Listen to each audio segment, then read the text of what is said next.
for all of our attendees, just in terms of what to expect, we will be watching a presentation by Otto. He has a few questions for all of us, which we'll be posing to you and the audience as well. We don't have a panel discussion prepared. We would like to keep it quite interactive and ask you for your points of view as well. So if you would like to take the stage, please feel free to raise your hand. It also helps us just with the moderation in terms of flow in the lines of questions. If you write your questions in the chat, we will give you the opportunity to also read them out yourselves, speak for yourselves, and engage in a discussion with Otto and Dorinda. Okay. Yeah, and sorry to barge in. I missed to mention that I will be advancing the slides, so please let me know. I'll advance the slides because it's being shared from my computer. Please go ahead, Gareth. Great, thank you very much, Arno. And Otto, I guess then on that note, the floor is yours. Please go ahead.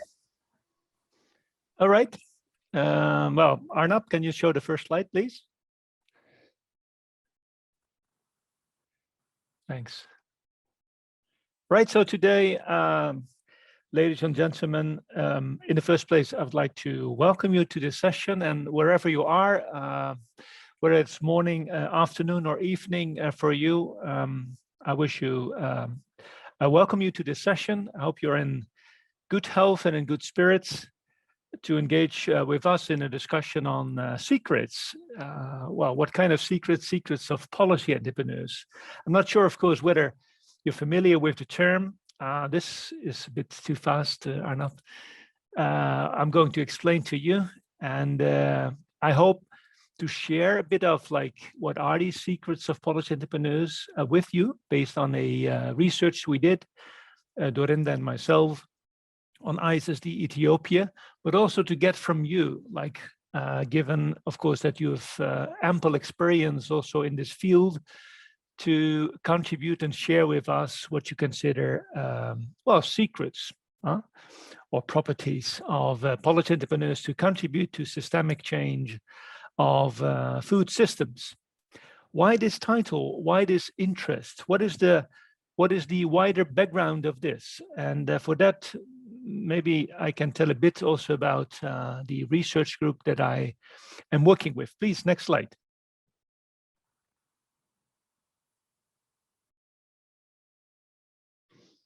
So at our group, public administration and policy, we work with the team of governing change and changing governance. Basically, we are interested, and many people are, in governing change, in steering change, change for the better. I'll come to that later. But we assume that, say, governing change requires very often changing governance. So this is a bit of very much the point of departure when we engage in studies, when we do consultancies, to see how the governance systems can be changed in order to contribute to new changes. Well, particularly we, and I think many of us, are interested in addressing flows of food systems, and be they that food systems contribute to environmental degradation, be they that food systems sustain unequal access to food, be they that food systems, I'm talking about ISSD, sustain inefficient distribution of seeds, or this inefficient distribution of seeds is a part of the problem, or food systems creating food waste, obesitas, but also sheer hunger. So there's many flaws that we witness today, not only in Ethiopia, but in all over the world, in any country, I would say. And these food systems very often have flaws, which cannot be kind of dealt with and solved overnight, and very often require deeper changes. we call that systemic changes. Systemic changes, not just of the food system, but of the way in which a food system is governed.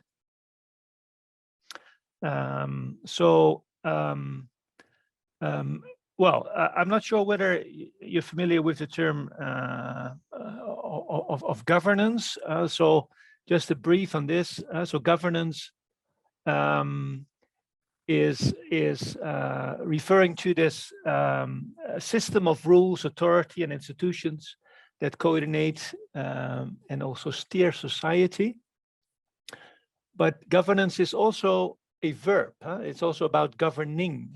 So a steering, changing the rules of the game, coming with other arrangements to steer society. So we take it not as in a passive way, governance, but also in a very active way. Right.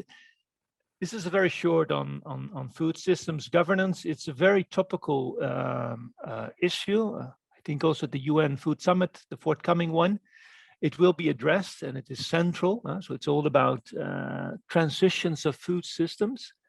And then very often and very quickly, the question on governance and changing governance comes in. Now, in our studies, we take another step. We assume that systemic change can be triggered by policy entrepreneurs. And this is also the topic for today, or at least the session and my own contribution. So we want to see to what extent what we call policy entrepreneurs, I come to that, contribute and can contribute to systemic change. And we want to do so in two ways, by drawing lessons from ISSD, in particular ISSD Ethiopia that we studied more roughly. I can tell you, which is very nice. I've been engaged with ISSD Ethiopia for quite a while now. This is very much through the doctoral research of Mohamed Hussein Abeko, I think, who is very familiar to you. I got to understand a bit of the complexities of Ethiopia and also the challenges of ISSD. And doing further studies, we drew some lessons from ISSD in particular, I'll come to that, from the way it has promoted organized collaborative governance in different regions in Ethiopia. So this is our first question for today, and we will discuss that last part of, say, my presentation. And from that, I'd like to take it a bit broader and see whether we can discuss, say more broadly indeed, properties and strategies of policy entrepreneurs to act as game changers, not only in transformation processes in Ethiopia, but wider in agricultural transformation processes anywhere. So this is a huge question, ladies and gentlemen. And I sense that much can be learned indeed from ISSD, but there's more to learn also, comparatively speaking. We focus on ISSD Ethiopia, but there's of course many other ISSDs and many other change agents, maybe not copies of ISSD, but facing similar challenges. All right, so let's move to the next slide and address this question. Is ISSD a policy entrepreneur and also contributing to game changes? I want to tell you a bit about the study we did. So I want to learn, and we can learn from a study on collaborative governance. And right after that, I'd like to invite you to also share what you consider properties of ISSD as a policy entrepreneur. Please, next slide. So this was kind of the question that Dorinda, myself, and two other researchers had in mind when embarking on a study on collaborative governance. I think it's also a question that is central in the work of ISSD itself. Very much interested in bringing about systemic change of the seed sector, And of course, we as specialists on governance added this governance thing in it. So this was our question: how can the ISSD contribute to systemic change of the governance of the seed sector? Why so? Well, not only ourselves, but we learned from people like Mohammad Hassanabeko, but also, of course, Garrett, other specialists, many of the staff of ISSD, that the Ethiopian seed sector faces a lot of inefficiencies with seed distribution, seed quality, which to a large extent may be also attributed to top-down and government-led planning of the seed sector. Well, then turning in a quite bureaucratic, not demand-led a sector. It top-down and government-led not for just 2 years, but for a very, very long period. So this top-down and government-led planning is deeply rooted in Ethiopian society. One may even say in Ethiopian politics. Notwithstanding whether true or false, new rhetorics, like on market liberalization, etc., etc. Institutions, they are hard to put aside, and this certainly applies to the long way in which the seed sector of Ethiopia has been governed by the government. So this is also ISSD Ethiopia's question: how to face then this deeply rooted top-down and government-led planning. What can we do? This is a long story. Maybe some of you are very familiar with that, but among others, ISSD Ethiopia started to set up regional seed core groups. So took an initiative to come to other kinds of governance at the regional level. And we call this collaborative governance. It means that this is not controlled by the government. This is a more or less joint exercise where either, and this is the theory, in the theory, collaborative governance is embraced by governments to inviting other stakeholders to co-govern. This has a lot to do with the Western situation in which this concept has been tried and developed. In Ethiopia, this is different. In Ethiopia, at least in the example of ISSD, it has been a non-state actor rolling out, say, this alternative model of governance. Well, we studied how did ISSD do it? What kind of strategies, and we also use the term power strategies, I come to that, has ISSD used in a situation, in a country faced with a long history of top-down planning, but also, say we call it upward accountability. So there's for lower level bureaucrats, government officials, to take an initiative, they first await the blessings from above, which is different from collaborative governance. So we studied also through field research, field visits, and talks, etc., the power strategies of ISSD, focusing on a bit of an atypical form of power and power strategies.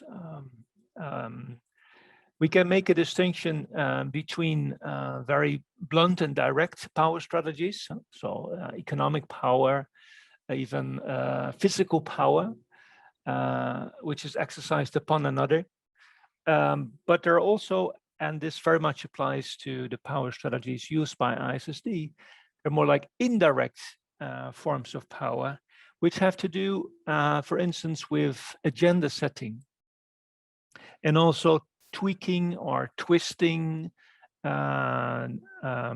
decision-making rules. So we have studied two types of power in the case of the regional seed core groups.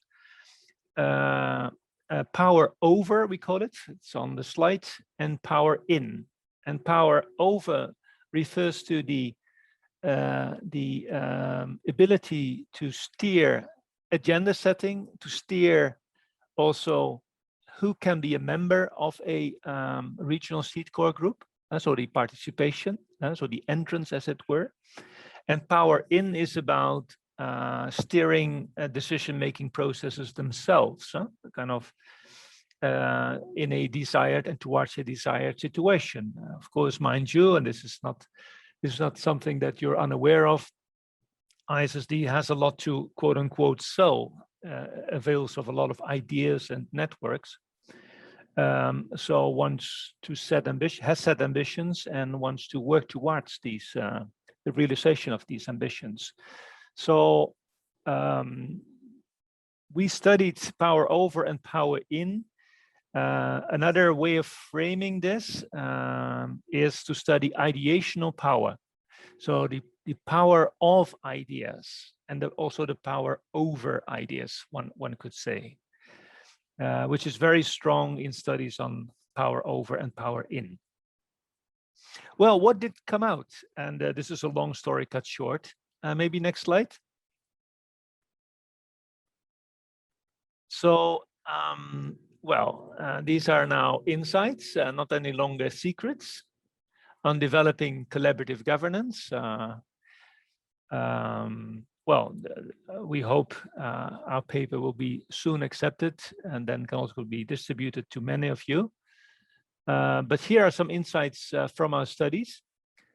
And the first one being that in this specific context of Ethiopia, with its long history of top-down planning and being deeply rooted, it's impossible to create a kind of parallel universe, act as if the government is not there, act as if history, to put it very dramatically, history does not exist.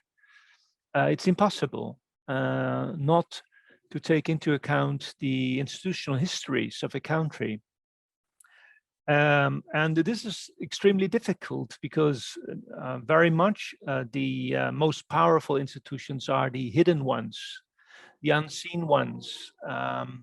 And what ISSD did was not kind of, create a parallel universe, its own islands as a, well, one could say maybe as a typical development agency. No, as a innovative, I think, development agency. It sought to develop collaborative governance, but blend it with formal and political authorities, very much expressed by seeking collaboration and more than that, inviting local authorities, the Bureau of Agriculture, to take an important position in the regional seed core groups, namely as chair. And with ISSD maybe first acting as a secretary, but also even then handing over or seeking that other players take over that role.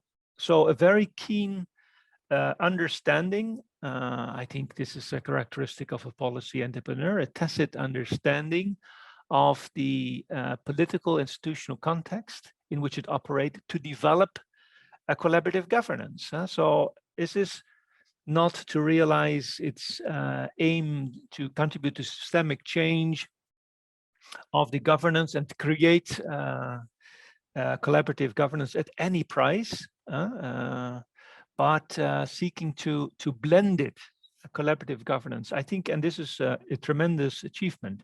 This is also something that takes time. This is why I think ISSD Ethiopia has been operating, well, history-wise, it's a short time, 10 years or so, but I mean, for a kind of organization like this, it's a long period. And this is also necessary to be able to understand a political and policy context, and also to be able to contribute to systemic change. Very often, and I move to the second lesson, and with many, let's say, agencies funded also through development collaboration, embassies, a World Bank, it's the money that speaks. Our impression was maybe we fell in love with ISSD, I don't know. But for sure, it was different. There was great exertion of this ideational power. So the power of ideas. And we can see that ISSD invested a lot in understanding really the problems of the seed sector, how it's being organized, what are the different views of players in this, also technical possibilities, organizational possibilities, and talk with different kinds of people from, say, the regional level up to the national level.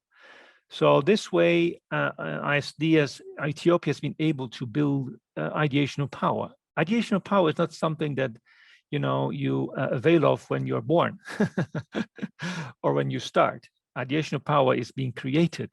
You acquire it, which is also why it's so strong, but also why it's so diffuse and I think precious. So this exertion of ideational power, of course, ISSD has not been without funding, but to our mind, this has been functional, kind of a functional complement to the exertion of ideational power. Of course, we can easily run into a quite dangerous discussion on ideational power. Yes, this of course depends on the kind of missions and ambitions that you have in mind. But let's say in our study, we conclude that ideational power has been decisive. So it's about network governance. It's about knowledges, technical knowledges, combined with, say, knowledge on governance. All right. But then the third lesson is that, well, this is not without risks. So there's only one way to establish collaborative governance in Ethiopia. This has been by inviting public authorities to take positions and also get to understand the messages and the ideas and the programs of ISSD.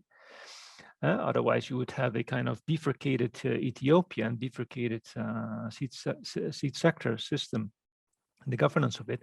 So they invited, of course, the regional authorities, but of course, these same regional authorities, they are not a bit of delinked from say the system or the political system. They keep their links, which means that whenever there's a kind of turbulence in the political system or in a region, this may be a boomerang, like fire back on ISSD, seeing that its beloved chairman is busier saving his own political life compared to working for the greater good. Of course, assuming here and that ISSD is working for that. But so this engagement is on the one hand a super precondition. At the same time, it poses risks, which means that ISSD has been on a balancing act for a long time and has also, well, let's say, had mixed results. In that sense, faced, well, say bad luck or political turbulence in one region, and that negatively affected operations compared to another one where there was more of stability. All right, so these were three main insights from our study. Maybe we can move to the next slide, please. Yeah, so well, coming back to the question raised at the very beginning, is ISSD policy entrepreneur and even can it be seen as a game changer? These are big words. A policy entrepreneur, is an agent that possesses knowledge, different kinds of knowledge. I would say, here's the definition. You can see it on the screen. So it's not just knowledge, but different kinds of knowledge. I think also more of indirect power, I would say. This is our interpretation. Things do not change overnight, require persistence. So tenacity is important. So persistence, working on it, when it doesn't work in this way, try another way. Well, of course, ISD Ethiopia has also faced, let's say, failure is a big word, but things not happening in the way that it wanted to be. But then seeking another level, another entry. And yes, of course, also luck. There's an element in it. There's a change of minister. And a minister who understands the seed sector, who sees the problems and understands the need of coming with an alternative governance arrangements, then you're lucky. But it comes, luck, some people say, can also be kind of enforced. So when you spread the messages a long time, then ministers gradually start to understand ISSD, what it stands for. And then it's not luck, but let's say an indirect effect of ISSD itself.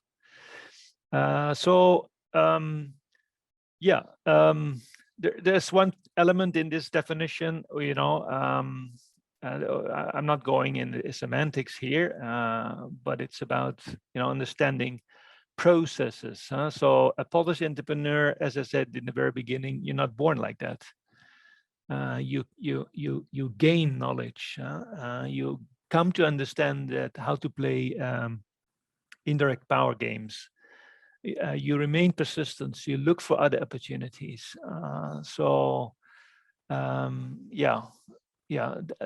That's my additional comments to and what I learned from ISSD. I think, of course, a lot can be learned. Then. Sorry, Otto, to interrupt, but I must urge you to just try and speed up a little bit. Please, okay, so okay, good. Yeah, sure. Thank you. Yeah, if you put me on, I'm enthusiastic. Thanks. A game changer. Well, in the literature, this is understood as macro events. It's like the corona pandemic, or at large climate change. But in our view and in our studies, we'd like to change that definition a bit and see a game changer as an actor, as an agent that can change the rules of the game, institutions through which a sector of society at large is organized. And well, if we use that definition, for sure, I think ISD Ethiopia has strong features of a game changer. All right, but next slide, please. Yeah, we're now close to, this is a bit of also the end of my own contribution, so I would like to share with you. PowerPoint is, of course, available. But here is the discussion. Maybe we could start. And I'm not sure whether all of you are very close or even working for ISSD. In general, I assume you have a general understanding and maybe even very detailed. So is ISSD a policy entrepreneur and the game changer? And can you click on the, I think the next slide, I had something. Yeah, no, please go. Please. Let me step in here. Just I've been monitoring the chat. Okay. So thanks very much. Thanks for really setting the scene. Yeah. Well, what I would like to just do, just for starters, because a few people have joined in the course of your presentation, is thank you for sharing these findings. They are about the power strategies applied by the Integrated Seed Sector Development in Ethiopia program to introduce a more collaborative form of governance in the seed sector in Ethiopia. And also for those who've just joined, please do post your questions here. We do want to have a conversation with you. We can give you the chance to take the floor. We do want to hear from you. It does help, though, for moderation if you post your questions first, so we can try to really have a logical order to the questions. So please go ahead. I also want to invite Mohammed Saina for joining the panel. Mohammed is the Deputy Manager of the ISSD Ethiopia program. So welcome, Mohammed. First question, before we dive into this specific one, Otto, was raised by Irene Coleman. Yeah, I see it. Yeah, it's a good question of Irene, I think, if I may say. Indeed. Can I just, Irene, can I just ask you to read out your question for your fellow attendees? Yes, thank you, Gareth, and thank you, Otto. Yes, indeed, it's a very interesting presentation you gave. It makes you think. But I think I've been sidewise involved with ISSD in Ethiopia. But it is a project entity. It has a donor, and it has it comes from a Dutch point of view into the Ethiopian system. So for me, it's what is the validity of a project to be an actor in this arena of policy change? Yeah. I think that is a very valid question. I think, what I think I noticed is that ISSD has been able to live 3 or 4 lives, and very cleverly so. I think that is then a precondition. I have another answer to your question, but one is like to live 3 lives at least. So live 3 project cycles. And I think ISD succeeded in convincing donors that it's working on a long-term ambition, a long-term project, and not just delivering something and sharing seed or transferring technology.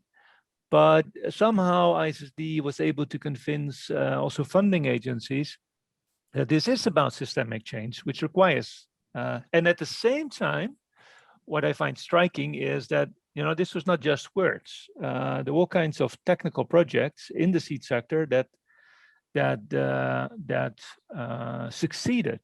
So there was evidence of change, and there was a long-term perspective.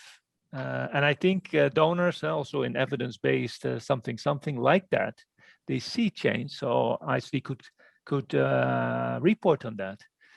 And the other is, yes, maybe I don't know. Let me, sorry to interrupt again. Sure. Let me give the opportunity to Mohammed to perhaps share from his point of view. Yeah, sure. Mohammed, what does this mean for the success of governing the seed sector? Yes, probably from Irene's point, where ICD is a project. Yes, ICD is a project, but ICD has been working also as a policy entrepreneurs in changing policies. But ICD is not the one who is changing; it's supporting in the process and facilitating the process of change, where actors from actually who has to change the policy is part of the process, and they are the one who. And actually, ICD is not actually directly changing. That's how I see it. Although ICD is a project. That's how I answer the question of Rene, maybe. Yeah, thank you. Thank you, Elena, for posing the question. A very relevant one indeed. Yeah. Attendees, I encourage you to really put your questions here, but also please feel free to raise your hand if there's a question you'd like to pose to Otto, Dorinda, Mohammed, who are very familiar with the case. Otherwise, we can move on to the second question, which is really about what are the attributes of a policy entrepreneur. Anyone have a specific question on the case of Ethiopia they'd like to ask?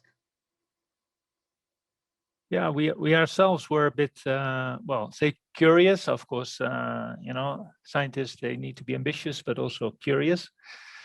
And in whether this is a unique story, is this ISD Ethiopia, is it unique in its, or let's focus on, or at least discuss ISSD Uganda or Myanmar, which are probably very different political contexts. Do we see the same, or similar, not same, similar policy entrepreneurs that, as Mohammed has explained, try to make others think and act in a different way? We would be very curious to know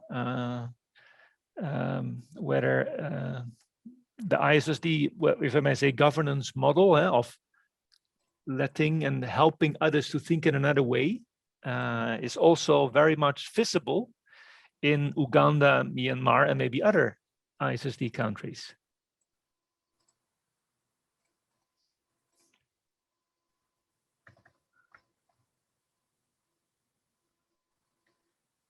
anyone who'd like to pose a question? I'm also going to post the question that Otto and Dorinda have posed to you in the chat, which is, what are properties and strategies of policy entrepreneurs to act as game changers in agricultural transformation processes? Please share from your experiences elsewhere what some of these competencies and strategies might be.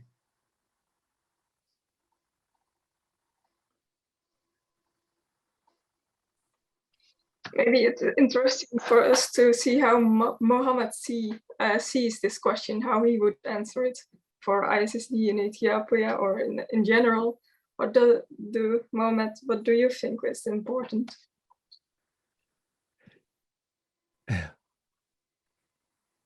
Sorry, yeah, I think maybe from the different projects, I mean, ICD Ethiopia, Uganda, Myanmar, they all have different socio-political setting, which actually define how they have to act. So the Ethiopian case is particular. I mean, it's different, and it cannot be the same with the Ugandan case, and Uganda have also different way of. So in Ethiopia, what we have used is actually the power structure that already exists, the long history of top-down, and also trying to put that into a bit of collaborative type of thinking so that we help to change.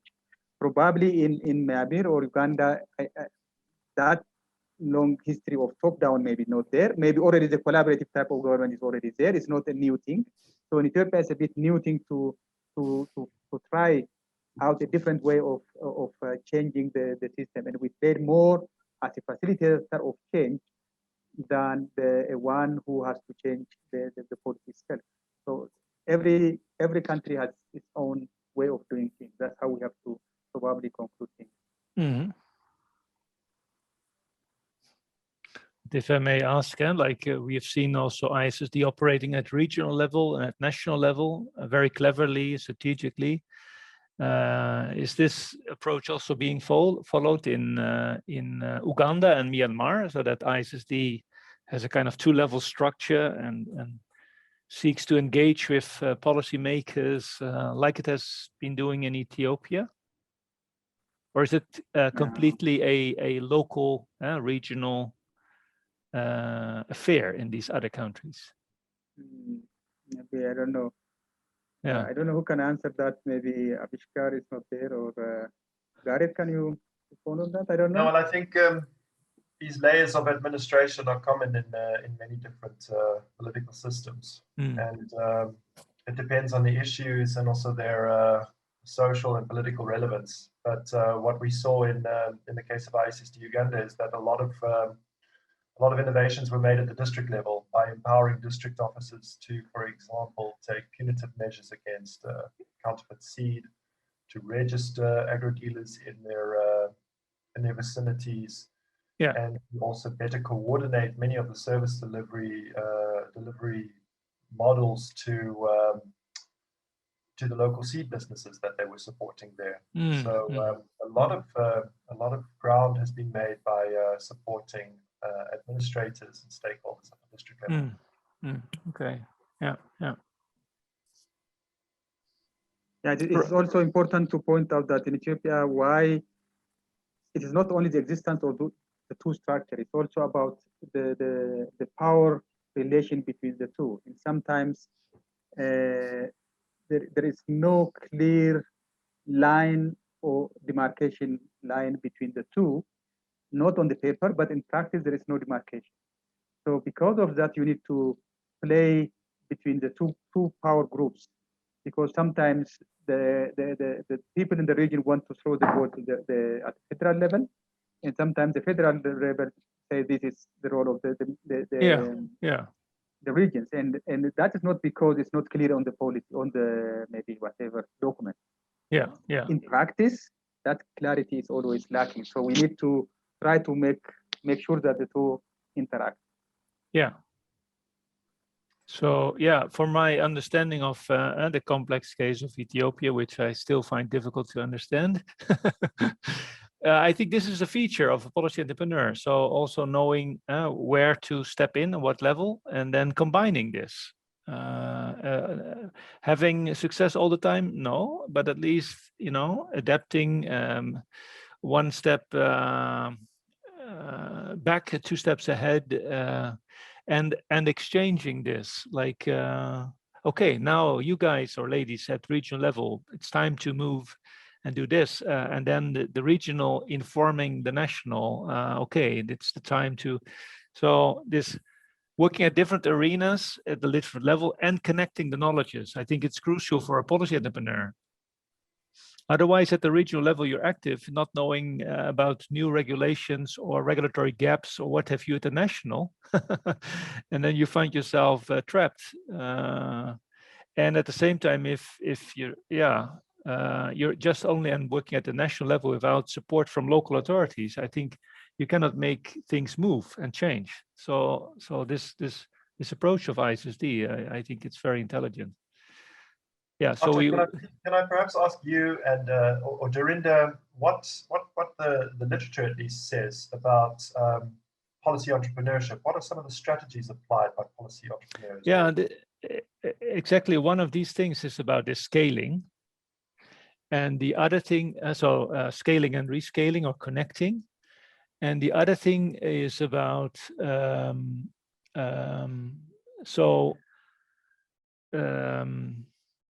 how to put it, how to explain this. It's about making, they call it nexus, connecting problem fields that were never being connected with each other. And also connecting people who have never been connected with each other. Why is this? Because so much of policies are siloed. So different levels, local, national, and then different silos. So if silos exist for a long time, then we don't get innovation. So policy entrepreneurs are also brokering between the different, say, problem fields, so policy domains. They are brokering between the different levels. Well, what's also coming from our the ISSD study is this ideational power thing. It's I think very, because the policy entrepreneur is not typically, you know, the one in, you know, the sovereign power. Usually the sovereign power is not that innovative, caring much more about how to remain in force for the next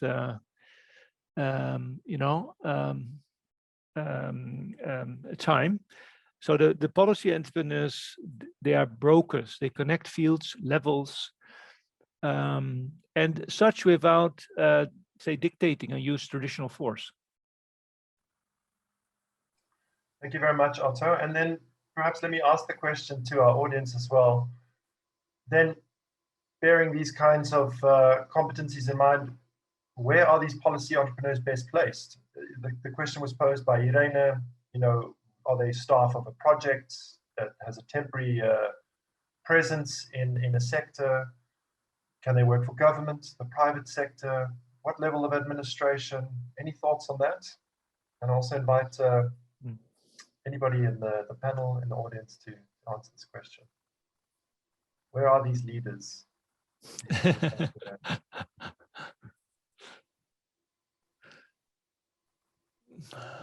In the meantime, shall I answer one of the points that was raised to us by participants, Gareth? Please go ahead, Mohammed. Yeah, there is one question which says if there is a change on in top-down planning of seed sector. By this, I understand the seed allocation, which is actually done used to be done by the Ministry of Agriculture, where all the seed produced are at least in terms of data brought to at the national level, and then to be allocated to the regions, and the region allocated to the waradas, and the waradas to the local the village. So that was what have been was there in practice, but now, since we have introduced what we call the seed marketing, which is actually formerly known as the direct seed marketing, and even the term was used intentionally. So since then, the companies themselves start to sell seed on their own instead of taking that data to the ministry and the ministry allocate. So, well, it took a lot of time, maybe nearly 10 or more years, not only introducing the concept and piloting and different actors have engaged in it and it scaled up. At the end, the ministry have itself already put the directive of seed marketing, which was not there before.